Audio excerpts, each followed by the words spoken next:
যারা নামাজ আদায় করো না, নামাজ কঠিন কিছু তো নয়। আমি তোমাকে কি নামাজের একটা নমুনা বলবো? দেখো নামাজ কি জিনিস।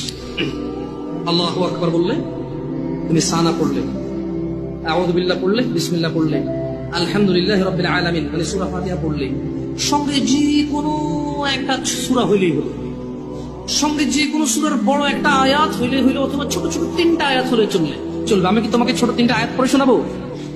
أعوذ بالله من الشيطان الرجيم والمرسلات عرفا فالعاصفات عصفا দুই আয়াত হয়ে গেল। আল্লাহু আকবার। এরকম ছোট তিনটা আয়াত পড়লেই হলো। قل هو الله أحد الله الصمد لم يلد ولم يولد ولم يكن له كفوا أحد। তো জামশেদ ভাই, নামাজ সহজ কিভাবে?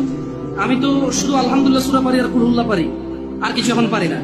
তো ঠিক আছে, তুমি প্রথম রাকাতে আলহামদুলিল্লাহ সূরা পড়ো, রুকুতে যাও। আচ্ছা, প্রথম রাকাতের রুকুতে সুবহান রাব্বিয়াল আযীম, সুবহান রাব্বিয়াল আযীম, সুবহান রাব্বিয়াল আযীম। দ্বিতীয় রাকাতের রুকুতে কি অন্য কিছু? সেম। আসলে কি প্রথম রাকাতে যেটা পড়ছি ওটাই, যদি 3 নাম্বার রাকাতে থাকে, আল্লাহ 3 নাম্বার রাকাতেও রুকুতে সেম, ভিন্ন কিছু না। এটা খুব কঠিন কিছু মনে হচ্ছে না, ঠিক না? একটা মুখস্থ করতে পারলেই হলো। আচ্ছা, চতুর্থ রাকাতের রুকুতে কি করবো? সেম। আরে না, এখানে অনেকে